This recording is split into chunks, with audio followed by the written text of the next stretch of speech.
Doctor ortho Ayurvedic oil and capsule. अब दर्द भी घुटने टेकेगा।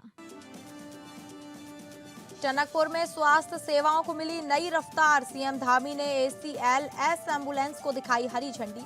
एम्बुलेंस अत्याधुनिक जीवन रक्षक उपकरणों से सुसज्जित।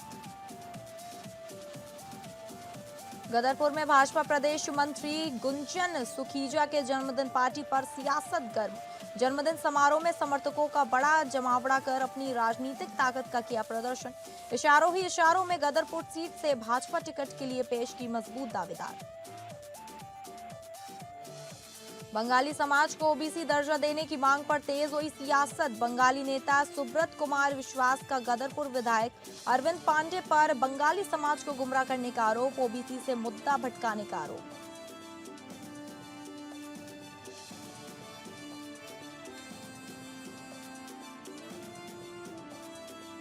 नमस्कार, आप सभी का स्वागत है उत्तराखंड बुलेटिन में और मैं हूं आपके साथ अंकिता सिंह। शुरुआत करेंगे बुलेटिन की, जहां टनकपुर स्थित मुख्यमंत्री कैंप कार्यालय में आयोजित मुख्य सेवक संवाद कार्यक्रम में उत्तराखंड के मुख्यमंत्री पुष्कर सिंह धामी ने क्षेत्र की माताओं, वरिष्ठ जनों, जनप्रतिनिधियों, पूर्णागिरी मेला समिति, व्यापार मंडल के प्रतिनिधियों तथा आम नागरिकों से सीधा संवाद कर उनकी समस्याएं सुनी। मुख्यमंत्री ने कहा कि सरकार का उद्देश्य जनता से सीधे संवाद कर उनकी समस्याओं का त्वरित समाधान सुनिश्चित करना है।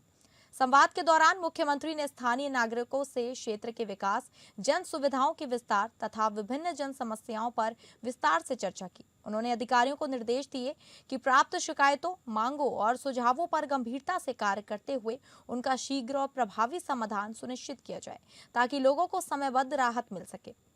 मुख्यमंत्री ने टनकपुर अस्पताल के महत्व का उल्लेख करते हुए कहा कि यह चिकित्सालय एक ऐसे महत्वपूर्ण स्थान पर स्थित है जहां टनकपुर और आसपास के क्षेत्रों के लोगों के साथ साथ पड़ोसी देश नेपाल से भी बड़ी संख्या में मरीज उपचार के लिए पहुंचते हैं। इसी को ध्यान में रखते हुए सरकार द्वारा यहां स्वास्थ्य सुविधाओं को लगातार मजबूत किया जा रहा है। उन्होंने बताया कि वर्तमान में उपलब्ध डायलिसिस सुविधा का विस्तार करते हुए जल्द ही एक और डायलिसिस मशीन स्थापित की जाएगी। मुख्यमंत्री ने क्षेत्र के समग्र विकास पर जोर देते हुए कहा कि देश भर से मां पूर्णागिरी के दर्शन के लिए आने वाले श्रद्धालुओं की सुविधा और सुरक्षा सरकार की सर्वोच्च प्राथमिकता है। उन्होंने कहा कि आने वाले समय में टनकपुर का बूम क्षेत्र पर्यटन और वाटर स्पोर्ट्स के प्रमुख केंद्र के रूप में विकसित किया जाएगा। साथ ही इसे एक आकर्षक वेंडिंग डेस्टिनेशन के रूप में भी विकसित करने की दिशा में कार्य किया जा रहा है। मुख्यमंत्री ने कहा कि सरकार का लक्ष्य टनकपुर को हर क्षेत्र में आत्मनिर्भर, आधुनिक और सुविधा युक्त शहर के रूप में विकसित करना है। इस अवसर पर जनप्रतिनिधियों, प्रशासनिक अधिकारियों और विभिन्न विभागों के अधिकारी भी उपस्थित रहे। देखिए, टनकपुर का जो चिकित्सालय है ये बहुत ही ऐसे स्थान पर है जहाँ पर पूरे टनकपुर आसपास चंपावत तक के लोगों का, बनबसा के लोगों का आना और साथ में हमारे पड़ोसी देश नेपाल से भी बहुत लोग यहाँ अपने इलाज के लिए आते हैं और हमारी पड़ोसियों को भी यहाँ इलाज मिलता है। तो उस दृष्टि से ये अस्पताल काफ़ी इसके अहमियत है और इसमें सभी सुविधाएं होनी चाहिए। उसको लेकर अल्ट्रासाउंड मशीन है, यहाँ पर डायलिसिस मशीन है, आँखों की मशीनें हैं, आँखों के ऑपरेशन भी यहाँ पर होने लगे हैं, डायलिसिस भी होने लग गई है। उत्तराखंड के चंपावत जिले में स्वास्थ्य सुविधाओं को सुदृढ़ बनाने की दिशा में एक महत्वपूर्ण कदम उठाया गया है। मुख्यमंत्री ने उप जिला चिकित्सालय टनकपुर से अत्याधुनिक एसीएलएस एम्बुलेंस को हरी झंडी दिखाकर रवाना किया। इस एम्बुलेंस के शुरू होने से क्षेत्र में गंभीर मरीजों को आपात स्थिति में त्वरित और उन्नत चिकित्सा सहायता उपलब्ध हो सकेगी। इस मौके पर मुख्यमंत्री ने अस्पताल में आधुनिक फेको इमल्सिफिकेशन मशीन का भी लोकार्पण किया। इस मशीन के स्थापित होने से अब मोतियाबिंद सहित कई नेत्र रोगों का उपचार आधुनिक तकनीक के माध्यम से स्थानीय स्तर पर ही संभव हो सकेगा। इससे मरीजों को इलाज के लिए दूसरे जिलों में जाने की जरूरत नहीं पड़ेगी और विशेष रूप से बुजुर्ग मरीजों को बड़ी राहत मिलेगी। बताया गया कि एसीएलएस एम्बुलेंस कॉर्पोरेट सामाजिक दायित्व के तहत उपलब्ध कराई गई है। यह एम्बुलेंस अत्याधुनिक जीवन रक्षक उपकरणों से सुसज्जित है, जो हृदय रोग, दुर्घटना और अन्य आपातकालीन परिस्थितियों में मरीजों को तत्काल चिकित्सा सहायता प्रदान करने में सक्षम है। मुख्यमंत्री ने चिकित्सा अधिकारियों को निर्देश दिए कि अस्पताल में आने वाले हर मरीज को बेहतर स्वास्थ्य सुविधाएं त्वरित उपचार और संवेदनशील व्यवहार सुनिश्चित किया जाए ताकि आम जनता को गुणवत्तापूर्ण चिकित्सा सेवा मिल सके। यहाँ पर टनकपुर में जो भी आवश्यकताएं यहाँ के लिए ज़रूरी है, चाहे ट्रॉमा सेंटर है या अन्य स्वास्थ्य के क्षेत्र में जो अन्य चीज़ें हैं, उन सभी को आगे बढ़ाया जाएगा, उन सभी को किया जाएगा। क्योंकि मैं ऐसा मानता हूँ कि यहाँ पर हम ठोस काम करेंगे और ठोस काम लगातार कर रहे हैं। आने वाले समय में वो और दिखाई देंगे, कुछ दिखाई देने लगे हैं, इसकी शुरुआत हो चुकी है। आप सबके सहयोग से इस काम को आगे बढ़ाएं। अगली खबर है गदरपुर से, जहां भाजपा प्रदेश मंत्री गुंजन सुखीजा के जन्मदिन के मौके पर आयोजित कार्यक्रम ने राजनीतिक हलचल तेज कर दी है। गदरपुर के सनातन मंदिर में मनाए गए इस जन्मदिन समारोह में समर्थकों का बड़ा जमावड़ा देखने को मिला। कार्यक्रम में भाजपा जिला अध्यक्ष मनोज पाल समेत पार्टी के कई पदाधिकारी और कार्यकर्ता मौजूद रहे।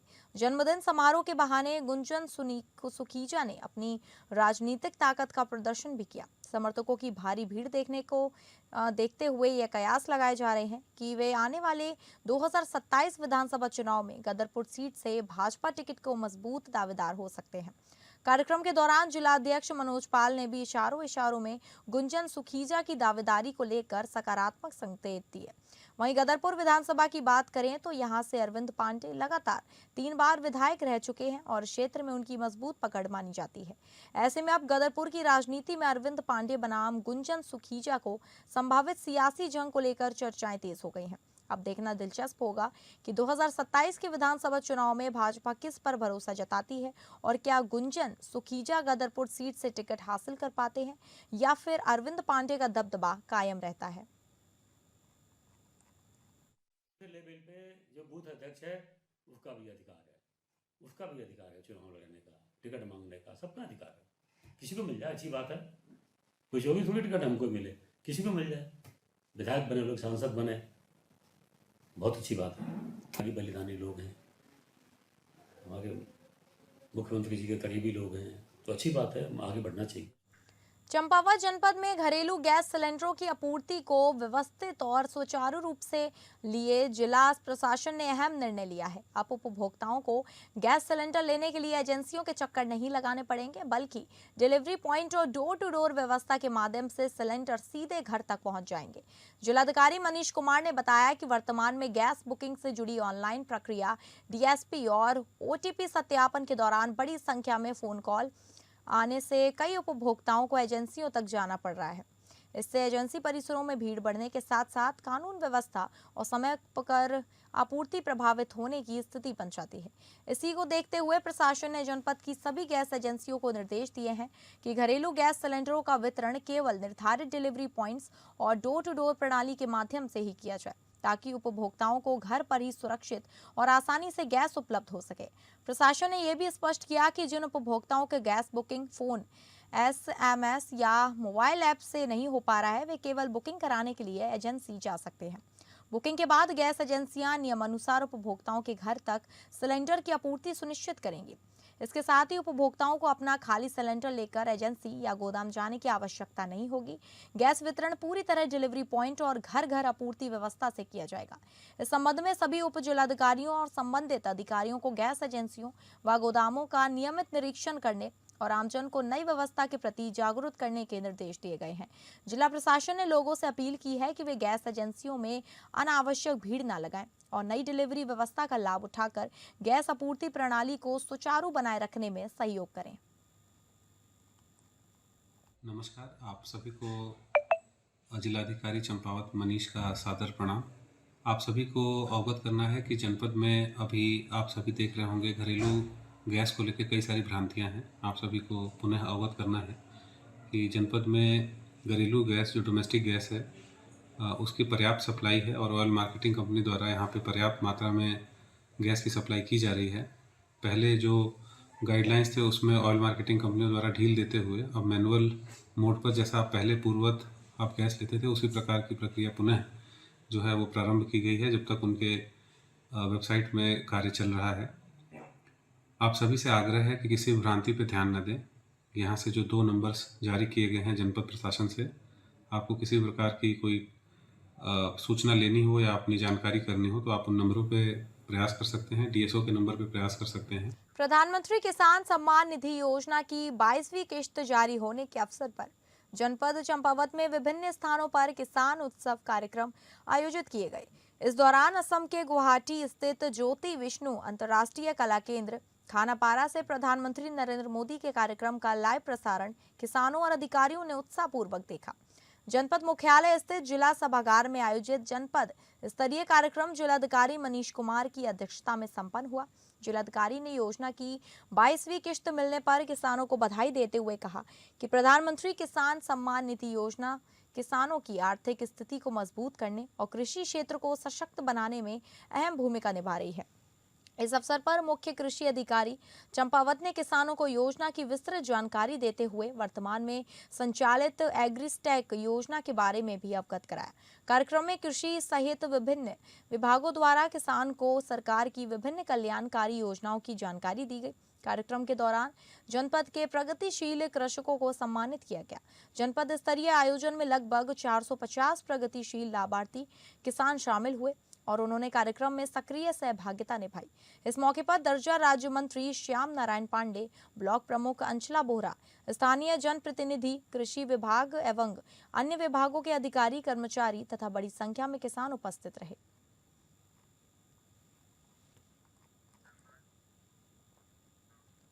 उत्तराखंड विधानसभा सत्र में बंगाली समाज को ओबीसी दर्जा देने की मांग को लेकर राजनीतिक बयानबाजी तेज हो गई है। बंगाली युवा नेता सुब्रत कुमार विश्वास ने गदरपुर विधायक अरविंद पांडे पर बंगाली समाज को गुमराह करने का आरोप लगाया है। उनका कहना है कि वर्ष 2018 में बांग्ला भाषा लागू करने का वादा किया गया था, लेकिन 2026 तक भी बंगाली समाज को उसका वास्तविक लाभ नहीं मिल सका।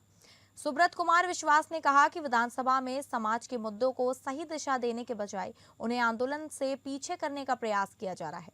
उन्होंने आरोप लगाया कि बंगाली समाज की मुख्य मांग अनुसूचित जाति का दर्जा है, जबकि ओबीसी का मुद्दा उठाकर मूल मांग से ध्यान भटकाया जा रहा है। उन्होंने कहा कि यदि सरकार सच में बंगाली समाज को ओबीसी दर्जा देना चाहती है तो इस पर तत्काल निर्णय लिया जाए, लेकिन अनुसूचित जाति आरक्षण की मांग को लेकर समाज का आंदोलन आगे भी जारी रहेगा।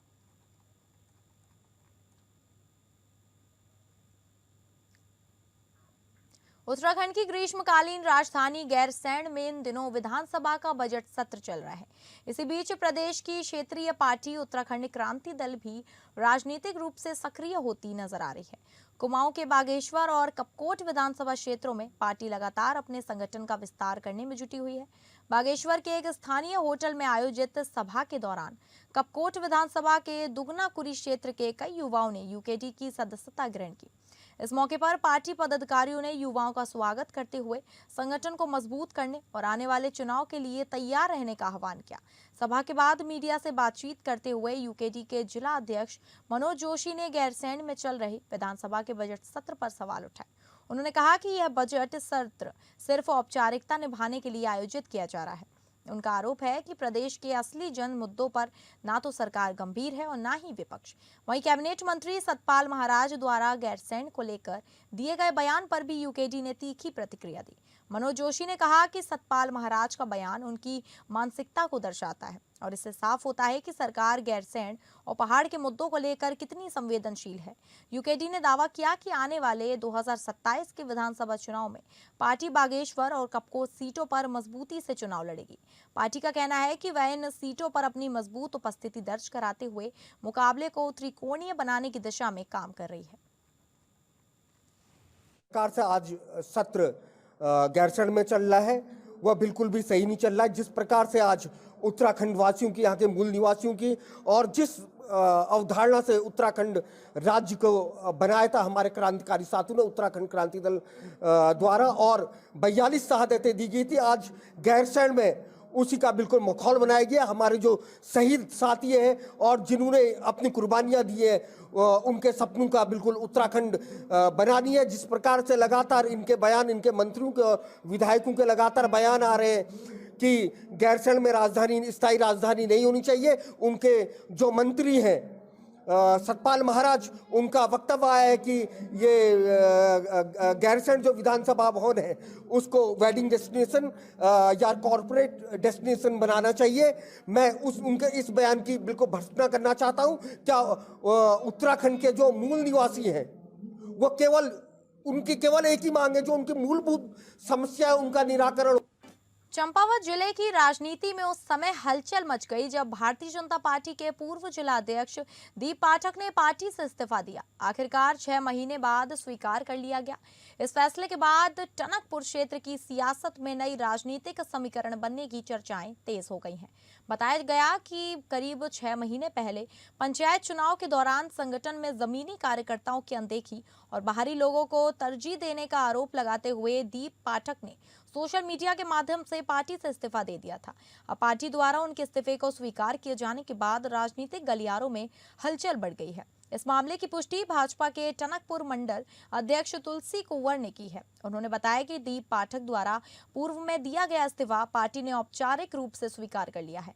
सूत्रों की माने तो जिला पंचायत अध्यक्ष और ब्लॉक प्रमुखों के चुनाव को लेकर पार्टी के भीतर चल रही खींचतान भी इस घटनाक्रम की एक बड़ी वजह मानी जा रही है। दीप पाठक ने अपने फेसबुक पोस्ट में भी संगठन में बाहरी लोगों को प्राथमिकता देने और समर्पित कार्यकर्ताओं की अनदेखी का आरोप लगाया था। फिलहाल दीप पाठक का कहना है कि वह राजनीतिक में जनता की सेवा के लिए आए हैं और आगे भी जनता के बीच रहकर सेवा करते रहेंगे। इस्तीफे के बाद टनकपुर की सियासत में आगे क्या नया मोड़ आएगा, इस पर सभी की निगाहें टिकी हुई हैं।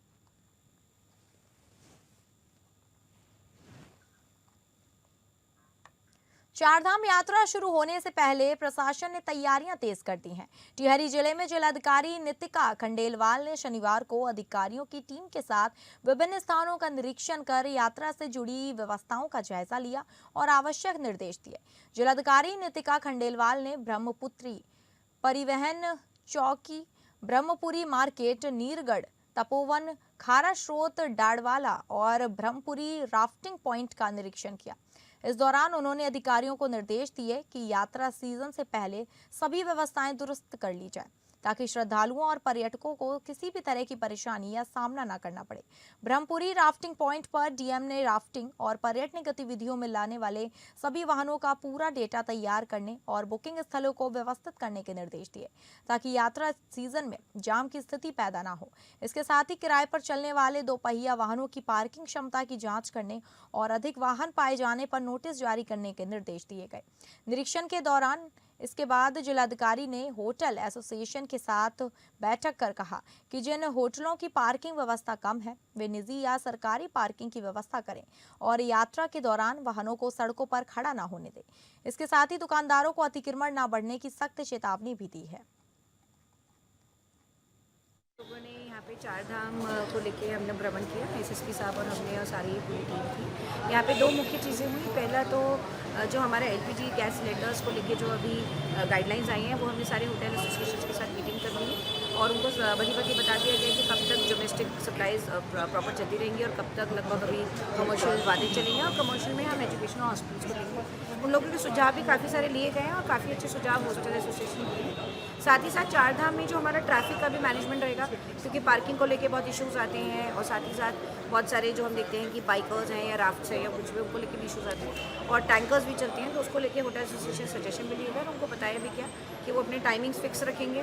टैंकर्स जो सुबह वाटर सप्लाई देते हैं वो भी फिक्स रहेंगे और जो हमारा पार्किंग स्पेस जिन होटल्स के पास नहीं है वो कोई अन्य पार्किंग प्राइवेट पार्किंग जब अपनी पार्किंग के साथ टाइप करके ही अपना होटल से जारी करेंगे, नहीं तो हम उनके ऊपर फिर कार्रवाई करेंगे। तो एक अच्छी पॉजिटिव बैठक रही। The hotel association was quite welcome है। कंसर्न्स हैं क्योंकि उनकी बुकिंग्स हैं और जैसे जैसे उनके जो कंसर्न्स हैं वो ऊपर रेज भी करेंगे और मुझे लगता है कि बहुत ही सुचारू तरीके से कोऑपरेशन से हम आगे बढ़ेंगे। जनपद ऊधम सिंह नगर के जसपुर कोतवाली क्षेत्र अंतर्गत एक महिला की संदिग्ध परिस्थितियों में मौत हो गई। मृतका के परिजनों ने हत्या की आशंका जताई है। वहीं परिजनों का रो रो कर बुरा हाल है। आपको बता दें कि उत्तर प्रदेश के जनपद मुरादाबाद के गांव लालापुर के रहने वाले नन्हे खां ने अपनी बेटी नामजा की शादी 7 महीने पहले जसपुर निवासी शाहनवाज से की थी। परिजनों का आरोप है कि शादी के कुछ समय बाद से ही उनकी बेटी को दहेज के लिए परेशान किया जाने लगा। उनकी बेटी गर्भवती थी। आज उन्हें ससुराल से जानकारी मिली कि उनकी बेटी नामजा ने आत्महत्या कर ली, जिसके बाद मायके के लोग पहुंचे। सूचना पर पुलिस ने मौके पर पहुंचकर शव को कब्जे में लेकर जांच शुरू कर दी। मृतका के पिता नन्हे खां ने बताया कि 1 महीने पहले भी लड़की ने बताया था कि मुझे यहां से ले जाओ, नहीं तो ससुराल के लोग मार देंगे। उन्होंने आरोप लगाया कि आज उन्होंने लड़की मार दी। अगस्त में इसकी शादी हुई थी। मृतका के पिता ने कार्यवाही की मांग की है। मौके पर जांच में पहुंचे तहसीलदार जसपुर दिलीप सिंह ने बताया कि सूचना प्राप्त हुई कि एक महिला जिसकी शादी लगभग 1 साल पहले हुई थी, जिसका नाम नामजा है, और सभी अभी पंचायतनामे की कार्यवाही की जा रही है और मौत किन कारणों से हुई पोस्टमार्टम रिपोर्ट के आने के बाद ही स्पष्ट हो पाएगा, जिसके बाद आगे की कार्यवाही की जाएगी। सूचना प्राप्त हुई है कि एक महिला जिसकी शादी 1 साल पूर्व हुई है, जिसका नाम अभी नाज़मा और पत्नी शाहनवाज बताया जा रहा है। तो सूचना मिलने पर यहाँ पर उपस्थित हुए हैं। तो अभी जो है वो पंचायतनामा की कार्यवाही चल रही है और किन कारणों से हुई है यह अभी मेडिकल रिपोर्ट जब पीएम होगा उसके बाद ही जो है ये स्पष्ट हो पाएगा। ये देखिए अभी मेडिकल रिपोर्ट और जब हमारी पीएम रिपोर्ट आ जाएगी और जो भी जांच होगी उसके बाद अगर ये कोई मामला दर्ज किया जाता है तो जांच होगी, तो जांच में ही स्पष्ट हो पाएगा कि किन कारणों से मौत हुई। दिनेशपुर में भारत गैस उपभोक्ताओं की परेशानी को लेकर दिखाई गई खबर का असर अब देखने को मिला है। लगातार 3 दिनों से गैस सिलेंडर नहीं मिलने से नाराज उपभोक्ताओं ने जमकर हंगामा किया था और जल्द आपूर्ति बहाल करने की मांग की थी। शुक्रवार को एसडीएम की मौजूदगी में गैस सिलेंडरों का वितरण उपभोक्ताओं को कराया गया, जिससे लोगों को काफी राहत मिली। इस मौके पर एसडीएम ऋचा सिंह ने कहा कि गैस की कालाबाजारी किसी भी सूरत में बर्दाश्त नहीं की जाएगी। उन्होंने स्पष्ट किया कि गैस सिलेंडरों की आपूर्ति पर्याप्त है और उपभोक्ताओं को घबराने की जरूरत नहीं है। प्रशासन द्वारा पूरे मामले की निगरानी की जा रही है ताकि भविष्य में इस तरह की परेशानी ना हो।